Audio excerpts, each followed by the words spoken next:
educacional. Convidamos a todos em posição de respeito para a execução do hino nacional.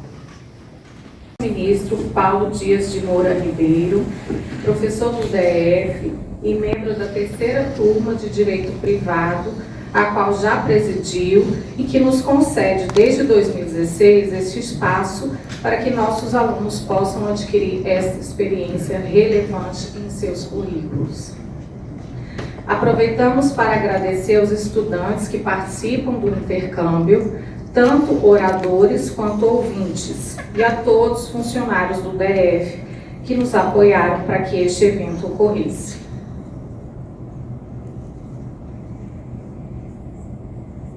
Para este evento, encontram-se presentes o excelentíssimo ministro do STJ e professor do DF, Dr. Paulo Dias de Moura Ribeiro, o magnífico reitor do Centro Universitário do Distrito Federal, professor André Ricardo Rosa Leão, o ilustríssimo professor emérito mestre Eduardo Ganimedes Costa, coordenador do curso de Direito da Unicid, o ilustríssimo coordenador do curso de Direito da Universidade de Franca, professor Dr. Esdras Lovo, o ilustríssimo coordenador do curso de Direito do Centro Universitário Módulo, professor Dr. Marcelino Sato Matsuda, o ilustríssimo coordenador do curso de Direito do Centro Universitário de João Pessoa, UNIP, professor mestre Antônio Toscano Filho, a ilustríssima professora mestre Fernando Sarto Meineiro, representando o coordenador do curso de Direito do Centro Universitário da Serra Gaúcha, professor Dr. Fábio Beltrame, o ilustríssimo coordenador do curso de Direito do Centro Universitário Sezuca, professor Dr. Guilherme de Oliveira Feldens,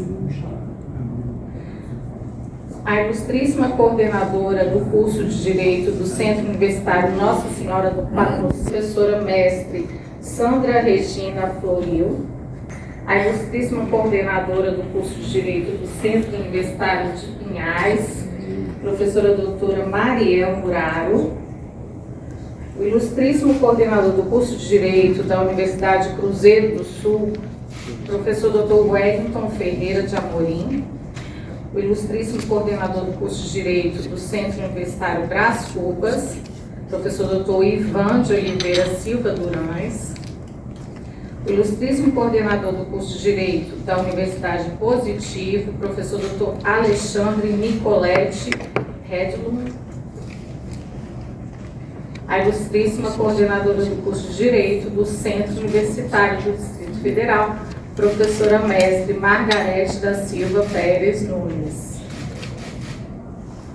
Passamos a palavra para a abertura solene deste evento ao e nosso professor no DF. Logo após a fala do excelentíssimo ministro, ouviremos o magnífico reitor do DF, professor mestre André Ricardo Rosa Leão. Muito obrigado, bom dia a todos.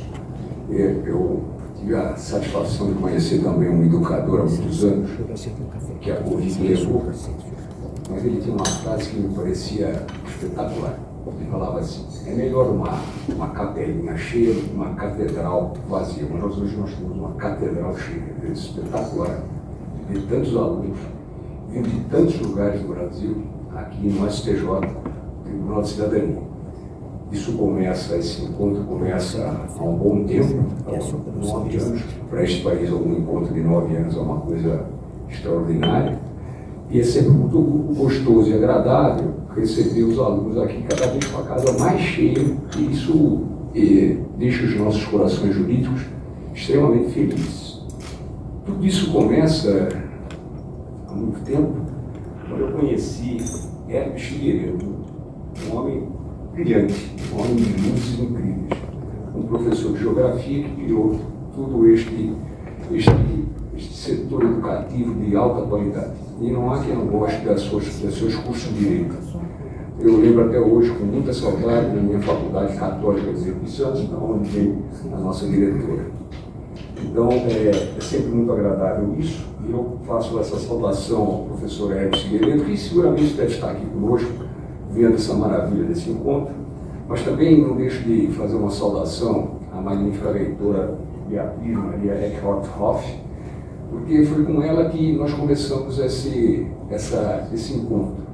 Ela acolheu imediatamente essa ideia de trazer os alunos aqui da nossa cidadania, e assim nós fomos caminhando até chegarmos hoje, no dia de hoje, com essa casa tão cheia. Mas também tive o apoio do reitor Padovese, Renato Padovese, que sempre apoiou esse movimento aqui com a nossa cidadania.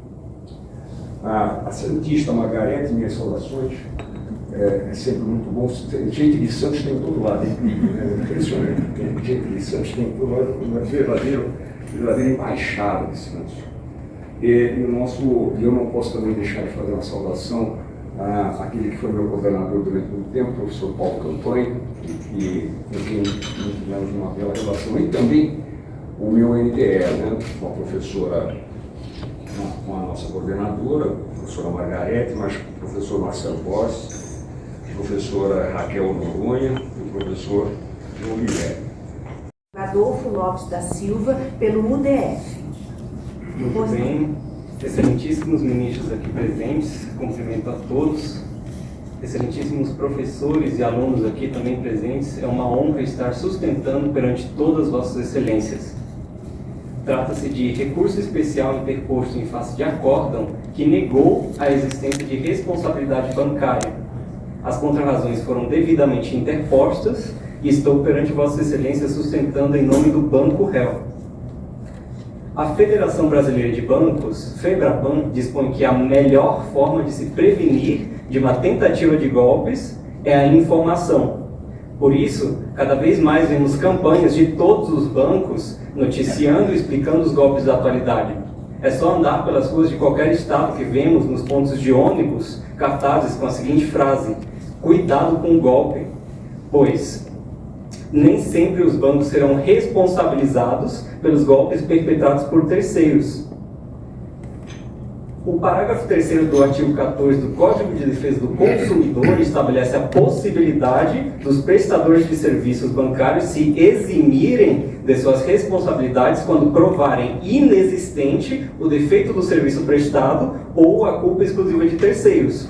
Assim, excelências, temos que documentos falsos, o que não ocorreu no caso em questão. E o próprio Tribunal de Origem já havia reconhecido em seu acórdão que o banco cumpriu com todas as regulamentações vigentes, não havendo qualquer falha na verificação da conta utilizada pelos titulares das contas. Ao exigir mais formalidades ou documentos além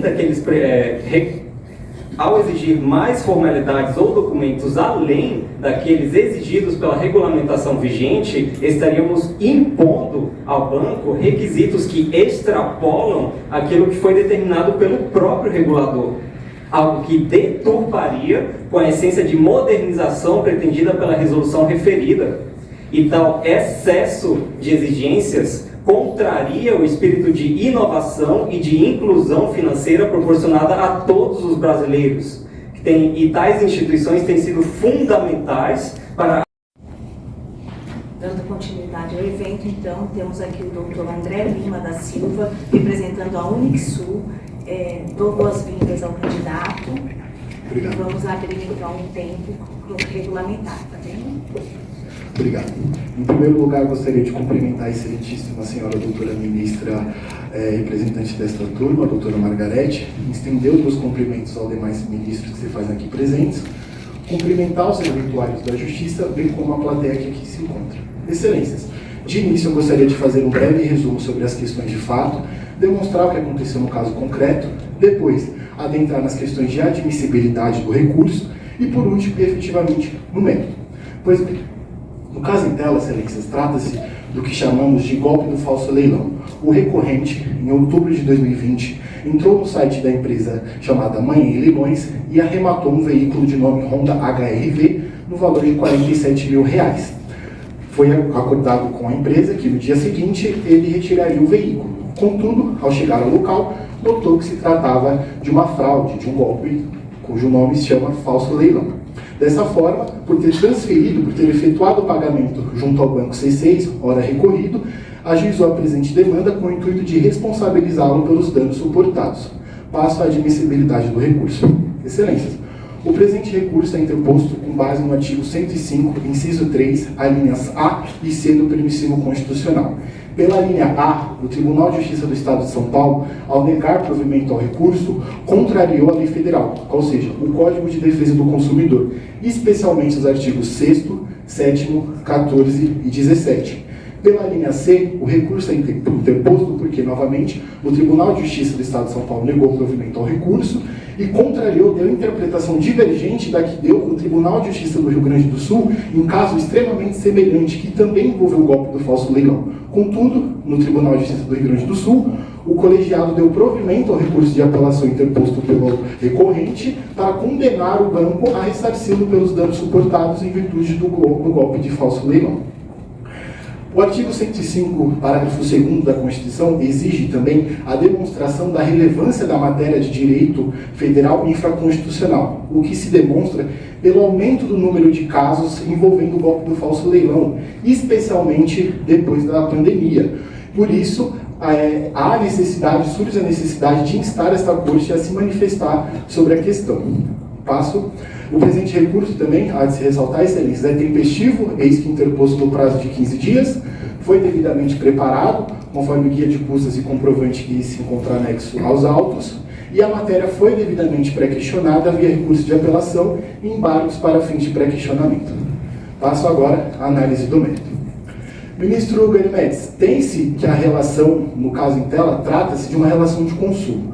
Ainda que o artigo 2º do Código de Defesa do Consumidor nos diga que consumidor é toda pessoa física ou jurídica que adquire ou utiliza produto ou serviço como destinatário final, aplica-se ao caso em tela o artigo 17, que nos informa que, para efeitos do Código de Defesa do Consumidor, considera-se consumidor por equiparação todas as vítimas do evento danoso. E a súmula 297 desta Corte também diz que aplica-se o Código de Defesa do Consumidor às instituições financeiras.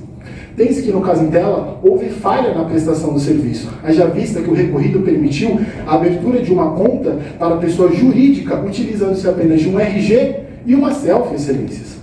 Vejam que houve sim falha na prestação de serviço. No mínimo, o recorrido deveria ter exigido os atos constitutivos dessa pessoa jurídica, mas não exigiu. Sequer exigiu um comprovante de endereço. Não se sabe onde está localizada essa empresa. E peço venha também para fazer um comentário sobre a selfie que foi acostada pelos falsários para conseguir abrir a conta.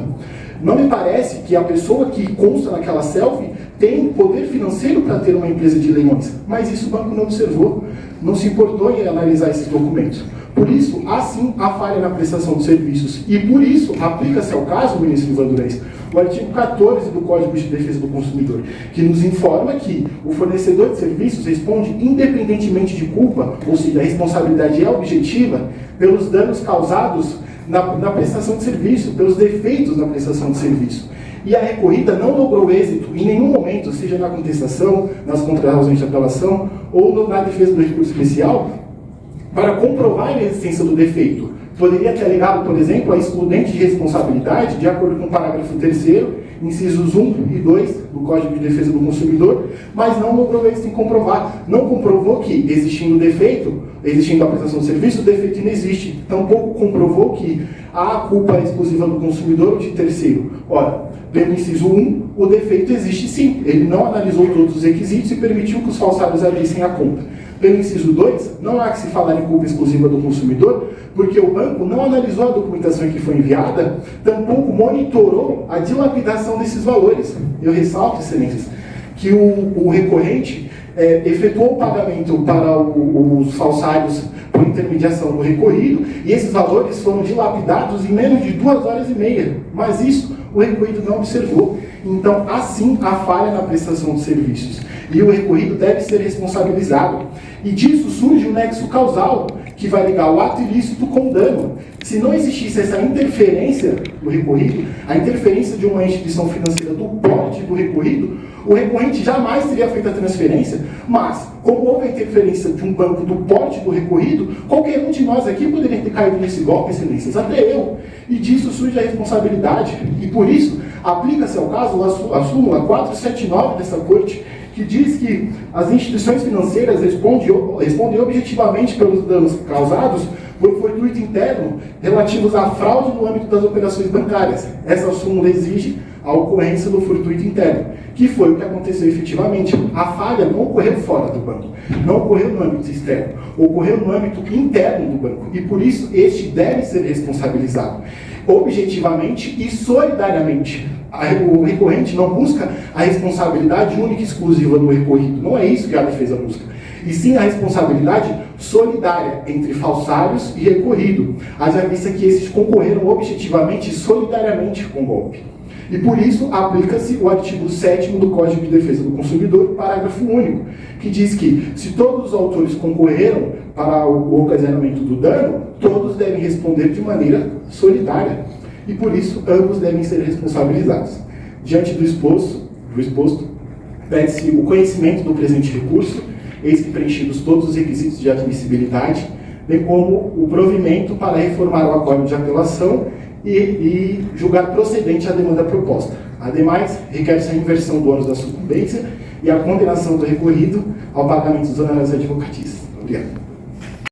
O Eduardo Ganimedes, eu utilizo para cumprimentar os demais ministros desta Igreja Casa e os meus mais profundos cumprimentos neste dia.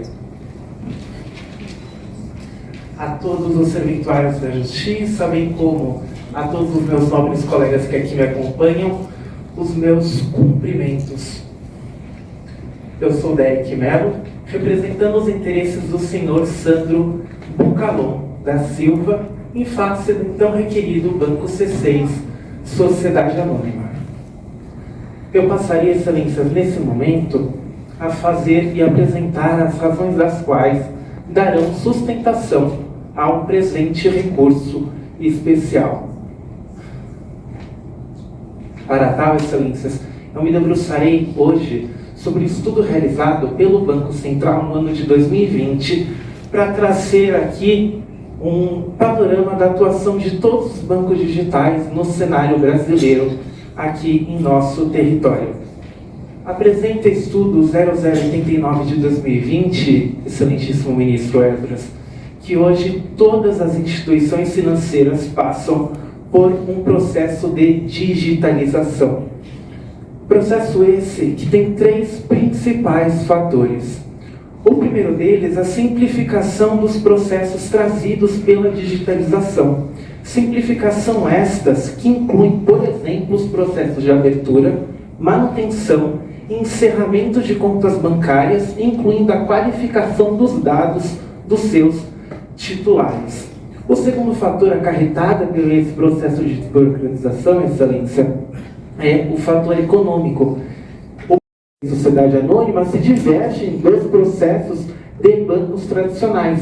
Esse risco deve sim ser abarcado por uma nova responsabilidade civil e o seu alargamento.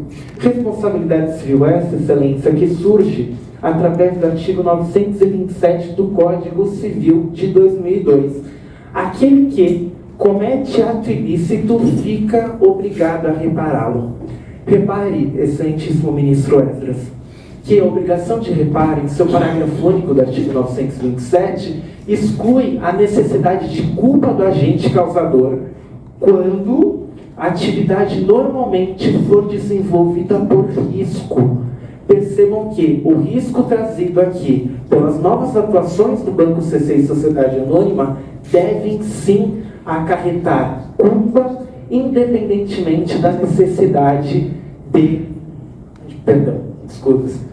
a necessidade de culpa, mesmo assim existindo a responsabilidade civil. Ainda exclui a necessidade de culpa os artigos 12º e 14º em relação de consumo à luz do Código de Defesa do Consumidor, nos dizeres que a atividade que, independentemente da existência de culpa, respondem o fabricante e o produtor por informações é ainda enunciado da 5ª jornada do Direito Civil do ano de 2015, um olhar sociológico sobre a responsabilidade civil, dizendo que ela não deve somente se importar com aquele que sofre, ou seja, com a proteção da vítima, muito menos com a atividade do fornecedor de serviços, mas também com todo o interesse da sociedade. Sociedade essa que, se não assegurada, futuramente poderá acarretar outros desafios.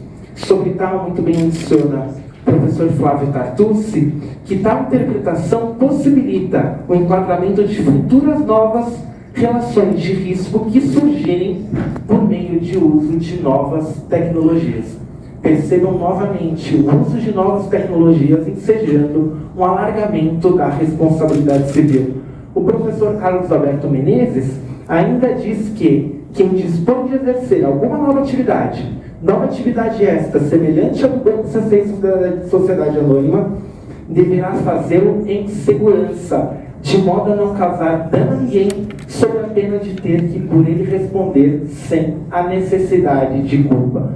Percebam que o risco é tão importante para as instituições financeiras que hoje o Banco Central possui uma regulamentação do ano de 2017 que, para fins desta, define esse risco operacional como a possibilidade, repito aqui, possibilidade de ocorrência de perdas resultantes de eventos externos. Reparem aqui novamente o evento externo, alheio à vontade do banco, mas sim abarcada por conta da sua nova atividade. Sobre o nexo causal, não há o que se discutir. Existe o evento gerador de dano, existe o dano direto imediato, dano este que não seria imposto senão pela figura de credibilidade e segurança que o banco deveria passar. Segurança essa que, inclusive, também é regulamentada pelo Banco Central. Resolução 4949 de 2022, Excelências, consolida a imagem de credibilidade, segurança e competência que o banco deverá trazer para todas as suas atividades. Nesses termos, ensejando a incompatibilidade entre resoluções de bancos tradicionais e bancos digitais, bem como o nexo de causa entre evento gerador e dano direto e imediato causado, e alargamento da responsabilidade civil objetiva, tendo em vista a teoria do risco, requerem nesse instante a reforma do acórdão proferido, bem como a indenização no valor de R$ 47.970 em títulos de danos materiais para o requerente, bem como todas as verbas sucumbenciais. Sem mais, Excelências, agradeço. Um precedente muito importante do Poder Judiciário, em casos análogos a este. Trata-se de um fortuito interno causado pelo banco recorrido, que, em razão da facilitação de abertura de contas bancárias, gerou os danos pleiteados no processo de origem. Esse recorrente depositou os valores na conta dos destinatários, que estes utilizavam o Banco C6 para o cometimento de tais atos ilegais. Assim, excelência, o acordo do Tribunal de Justiça de São Paulo constou-se a contrariedade da Lei Federal do Código de Defesa do Consumidor e o Código Civil. Primeiramente, gostaria de levantar um questionamento nessa tribuna aqui hoje, com a seguinte indagação. O recorrente, sendo um homem médio, era capaz de analisar, avaliar que aquela relação evitaria os danos relatados, que seria um golpe? A resposta para isso é não, excelências. Conforme preconiza o Código de Defesa do Consumidor, torna positivo o reconhecimento da vulnerabilidade do recorrente, conforme o artigo 4º, inciso 1 do CDC. Ainda, o recorrente é a parte vulnerável, a parte hipossuficiente dessa relação, não tendo ele condições de analisar e avaliar que aquela relação seria passível de um golpe. Ainda, excelências, resta evidente a relação de consumo neste caso. Esse, conforme preconiza o artigo 17 do CDC, equipara-se a consumidor e 927 do Código Civil, bem como aqueles descritos no 6º, 8º e 14º do Código de Defesa do Consumidor. Excelências, inicialmente, se faz imperioso analisar à luz do dissídio jurisprudencial na presente demanda, uma vez que este colégio tribunal editou, por meio da súmula 479, que as instituições financeiras respondem objetivamente pelos danos gerados por fortuito interno relativos a fraudes e delitos cometidos no âmbito das suas operações bancárias. Ou seja, é reconhecida a responsabilidade do recorrido pelos danos impostos ao consumidor aqui presentes. E ainda sobre esse fortuito interno, destaca-se que, apesar de ser um evento imprevisível e inevitável, relaciona-se intrinsecamente com a atividade desempenhada pelo banco recorrido. E partindo dessa premissa da responsabilidade objetiva, os dispostos nos artigos 186 e 927 do Código Civil disciplinam sobre os danos causados a terceiros. Enquanto que o artigo 186 define um ato ilícito, a conduta do agente que viola direitos e causa dano a outrem, o artigo 927 estabelece o direito de reparação aos danos causados por este ato ilícito.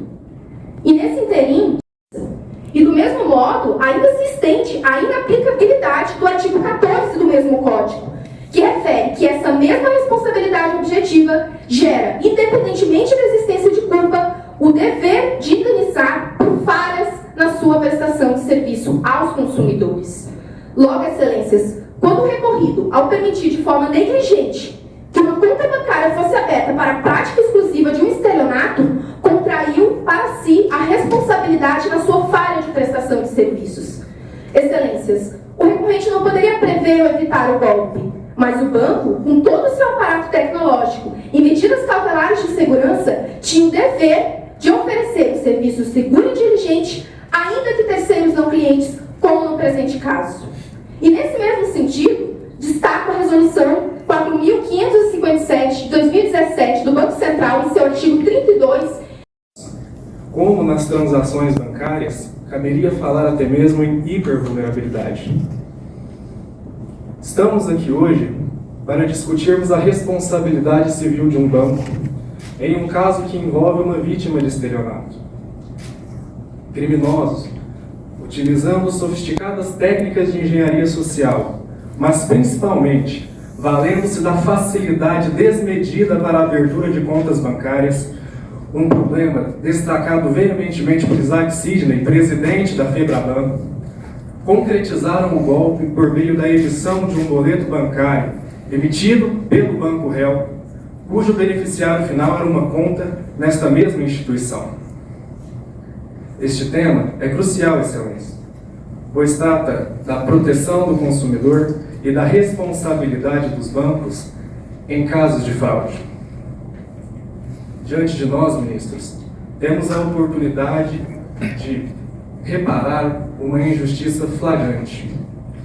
A responsabilidade objetiva dos bancos é incontestável. Os bancos, ao operarem, devem assumir a responsabilidade pelos riscos de suas atividades, garantindo a segurança de todas as transações realizadas dentro de suas plataformas, inclusive aquelas operações feitas por não correntistas.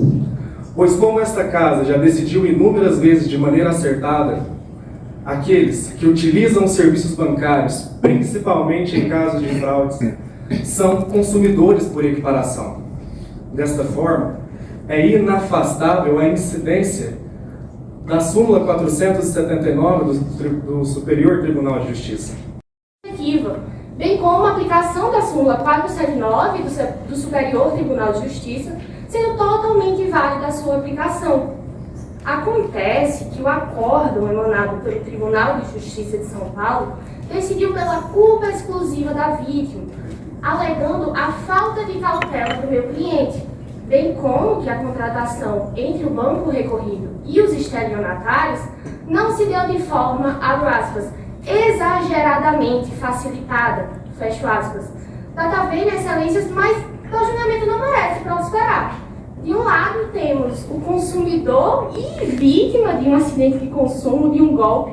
Do outro temos uma instituição financeira e estelionatários. Certamente é evidente a vulnerabilidade do meu cliente, sendo fundamental uma justa distribuição de riscos, onde a vítima não fique sem uma devida reparação. Ressalta-se ainda a falha na segurança bancária, já que, evidentemente, o banco recorrido não conseguiu garantir a autenticidade das informações fornecidas pelos estelionatários no momento de abertura da conta, conforme exige o artigo 2º da resolução do Banco Central. Decorrendo daí... Nobres advogados da contraparte, senhoras e senhores aqui presentes, me chamo Maria Luísa e represento o recorrido, C6 Bank. Gostaria de aproveitar a oportunidade para desejar a todos um bom dia e iniciar minha exposição. Excelências, é sabido que o Superior Tribunal de Justiça, quando dá análise de um recurso especial, deve analisar principalmente a existência ou não de ilegalidades na decisão recorrida.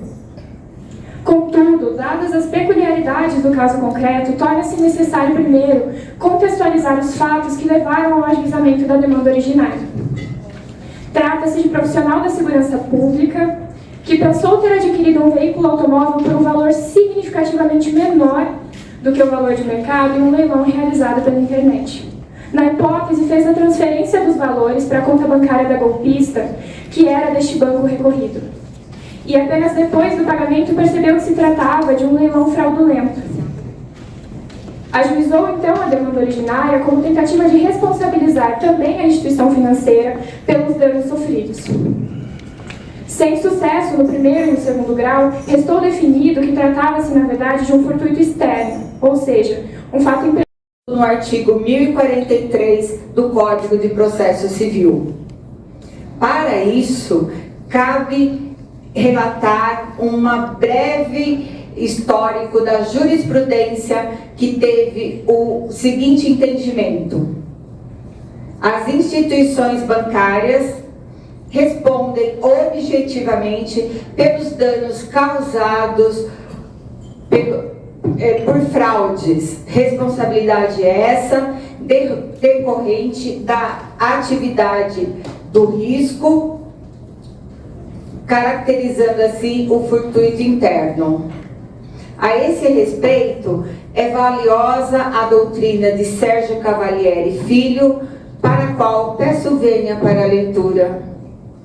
O fortuito interno, assim entendido o fato imprevisível e por isso inevitável, ocorrido no momento da fabricação do produto ou da realização do serviço, não exclui a responsabilidade do fornecedor, porque faz parte de sua atividade. Então, citamos com esse entendimento os seguintes acórdão de 2011, no recurso especial número 1.197.929, de relatoria do senhor ministro Luiz Felipe Salomão, da segunda sessão. Já em 2019, também citamos o recurso especial 1.681.711, cujo relator foi o senhor ministro Luiz Felipe Salomão. A que tratamos não houve. Assim, ocorreu um tratamento diverso para casos semelhantes, o que não se admite no Estado democrático de direito. E diante do acúmulo de casos semelhantes por fraudes, é inquestionável a falha da prestação do serviço bancário. No caso em tela, nobres julgadores, é evidente que houve falhas na prestação quando na abertura da conta utilizada para o golpe, o banco não realizou a devida avaliação e classificação do cliente e do perfil do risco. Critérios esses que são... Cumprimentos à excelentíssima ministra presidente, demais ministros, servidores da Justiça, nobres colegas estagiários e advogados e os demais participantes desta sessão, os meus honestos cumprimentos. Gostaria de fazer um breve contexto dos fatos que ensejaram a interposição do presente recurso. Pois bem, na origem, trata-se de uma ação de indenização por danos materiais manejadas pelo autor, em que a sentença de primeiro grau entendeu pela improcedência dos pedidos. No mesmo sentido, o Tribunal de Justiça de São Paulo negou o provimento ao recurso de apelação, entendendo, em síntese, pela ausência de nexo de causalidade entre a conduta da instituição financeira e o resultado absorvido pelo autor, bem como pela ausência de ato ilícito. No mesmo sentido, acrescentou pela excludente da responsabilidade civil objetiva, quando analisada pela ótica do Código de Defesa do Consumidor, na medida em que o próprio autor deu causa e adquiriu para si a culpa exclusiva quando pretendia adquirir um veículo de alto padrão por um valor 70% inferior ao praticado pelo mercado de veículos. Nesse sentido, interpôs o presente recurso especial, requerido pela reforma do referido acórdão, para consequente entendimento da responsabilização objetiva da instituição financeira, na medida em que esta teria facilitado a abertura de conta pelos pelos então estelionatários que lhe aplicaram o golpe, confeccionando assim o referido fortuito interno. Ou melhor, na outra que regulava o mesmo objeto, esta, diferente, não especifica as informações e procedimentos necessários para a abertura das contas, deixando sobre a responsabilidade da própria instituição definir o que julga necessário para identificar e qualificar os titulares. Sendo assim, entender pela caracterização do referido fortuito interno seria, inclusive, uma contradição ao entendimento desta tribuna. Vejamos, é pacífico o entendimento deste tribunal de que as instituições financeiras respondem objetivamente pelos danos causados por fortuito interno no âmbito das operações financeiras. Ainda, por fortuito interno, entende-se o fato imprevisível e inevitável ocorrido no momento da prestação de serviços.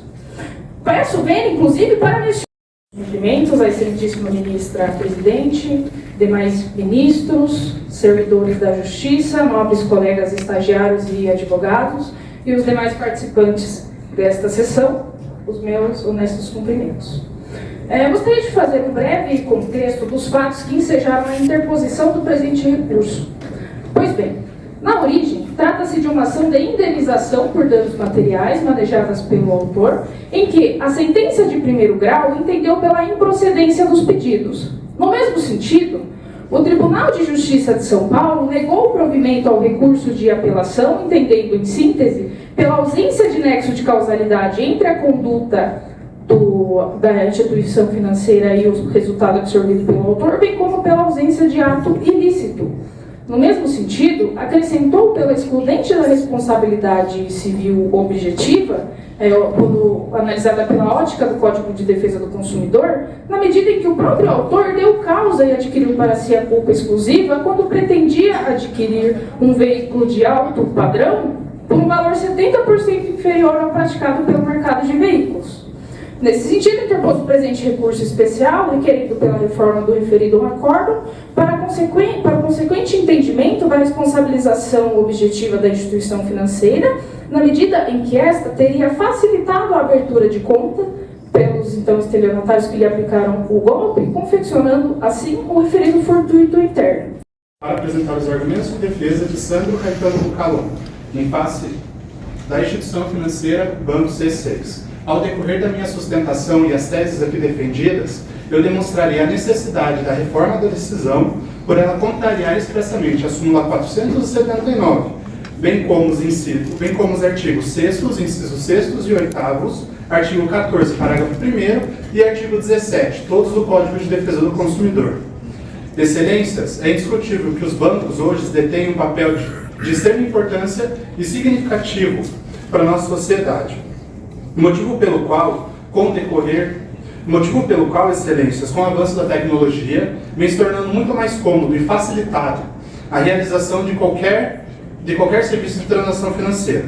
Dessa forma, excelências, o Banco Central e a legislação atribuiu dessa forma deveres dos quais as instituições financeiras devem obedecer por regra. E um desses deveres é o dever da segurança. É indiscutível também já os relativos à prestação dos seus serviços, sob fruição em risco. E a súmula 479, ela também é clara, quando diz que as instituições financeiras, elas respondem objetivamente por danos gerados por fortuito interno, relativos a fraudes e delitos praticados por terceiro no âmbito das operações bancárias. E aqui eu destaco que essa interpretação recorrida é claramente contrária à jurisprudência desse Superior Tribunal de Justiça. Excelências, a falha no sistema bancário deu legitimidade para a perpetuação do ilícito, motivo pelo qual não se merece prosperar o afastamento do entendimento da súmula e do artigo 14 do Código de Defesa do Consumidor. Ocorreu. Portanto, excelências, a minha última tese de defesa está relacionada com a inexistência de culpa exclusiva à vítima. E aqui eu destaco que a vítima, ela não tem capacidade técnica de mensurar e fiscalizar uma operação fraudulenta. Portanto, a instituição financeira, ela tem os meios e os deveres de fiscalizar. E o fato de não ter feito configura a culpa da instituição financeira. Portanto, não se pode afastar e atribuir, bem como não se pode dizer também Portanto, não se pode dizer também que a vítima agiu com culpa, pois se espera o arremate de um veículo que ele se encontre no valor da tabela, que ele se encontre abaixo do valor de mercado. Excelências, eu concluo e destaco que a situação discutida nas instâncias, ordinárias se enquadra na súmula 479, bem como no artigo 14. Portanto, configura direito do recorrente a responsabilidade objetiva do recorrido. Excelentíssima senhora ministra Margarete da Silva Paes Nunes, ilustríssima relatora do processo. Excelentíssimo senhor ministro Antônio Albuquerque. Excelentíssimo senhor ministro Alexandre Nicoletti. Excelentíssimo senhor ministro Guilherme de Oliveira. Excelentíssimo senhor ministro Ivan de Oliveira Silva Durães. Excelentíssimo ministro Esdras Lovo. Excelentíssimo senhor ministro Marcelino Sato Matsuda. Excelentíssimo senhor ministro André Guardi Rosa Leão. Excelentíssima senhora ministra Mariel Muraro. Excelentíssimo senhor ministro Eduardo Costa. Excelentíssima senhora ministra Fernanda Sato Maneiro. Excelentíssima senhora ministra Sandra Regina. Excelentíssimo senhor ministro Wellington Ferreira. Pois bem, estamos diante de um caso em que Sandro Caetano Bucalão da Silva, cidadão que foi vítima de uma ação de estelionatários denominado golpe do leilão falso, e Sandro ajuizou uma ação na primeira vara civil de Votuporanga, estado de São Paulo, solicitando uma indenização por danos materiais. Muito bem, o juízo de primeira instância julgou improcedente, o autor interpôs uma apelação junto ao Tribunal de Justiça do Estado de São Paulo e o acordo também não foi favorável às pretensões do autor.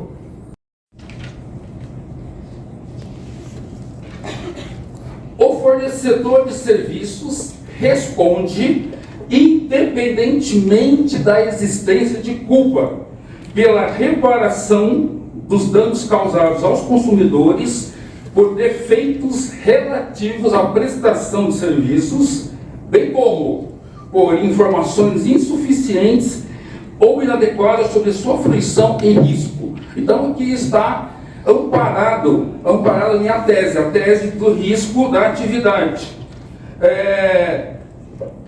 Combinado com o parágrafo único do artigo 927 do Código Civil, que nos coloca o seguinte texto: haverá obrigação de reparar o dano, novamente, independentemente de culpa, nos casos especificados em lei, ou quando a atividade normalmente desenvolvida pelo autor implicar, por sua natureza, riscos para os direitos de outrem. Então está aqui consolidada a argumentação de que as instituições financeiras, dentro do seu escopo de atividade, trabalham sim no ambiente de risco. Inclusive, esse risco proporciona ganhos vultuosos dessas instituições. Se ocorre o risco, haverá também de ter a possibilidade da reparação dos danos que foram causados pela atividade de risco.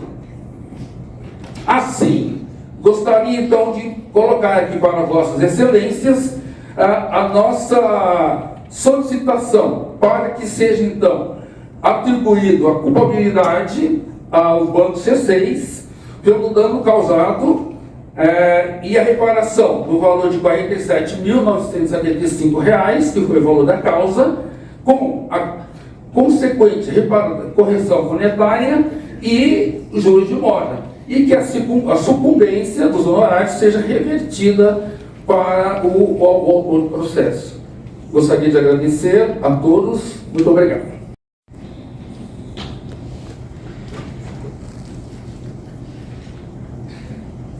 Primeiramente, bom dia. Gostaria de cumprimentar os excelentíssimos ministros aqui presentes, estender os meus cumprimentos ao corpo docente e aos demais colegas que assistem a esta sustentação. Deixar claro que estou pelo recorrente. Bom, 42%, excelências. Este é o percentual. 42% dos brasileiros no ano de 2023 foram vítimas de golpe ou fraude bancária. Em outras palavras, 4 a cada 10 brasileiros. Este é o dado disponibilizado pela Federação Brasileira de Bancos, a FEBRABAN. A começar pela violação, excelências, é evidente que o caso concreto encontra amparo nos artigos 186 e 927 do Código Civil, que dizem que aquele que, por ação ou omissão, imprudência ou negligência, violar direito. Além disso, o artigo 6º, incisos 6 e 8 do Código de Defesa do Consumidor estipula a proteção da reparação dos danos patrimoniais e a facilitação da defesa de seus interesses pela inversão do ônus da prova. Não suficiente, o artigo 14, parágrafo 1º, também do Código de Defesa do Consumidor, diz que o produto se torna defeituoso quando o consumidor não pode ter a segurança que do produto se pode esperar. Gostaria de fazer uma breve síntese processual.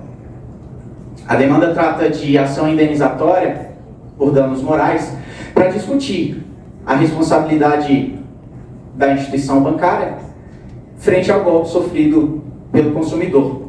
Na espécie, trata-se do golpe do leilão falso, no qual os fraudadores fazem um site falso na internet, e também um leilão falso, e o consumidor acredita ter arrematado um bem.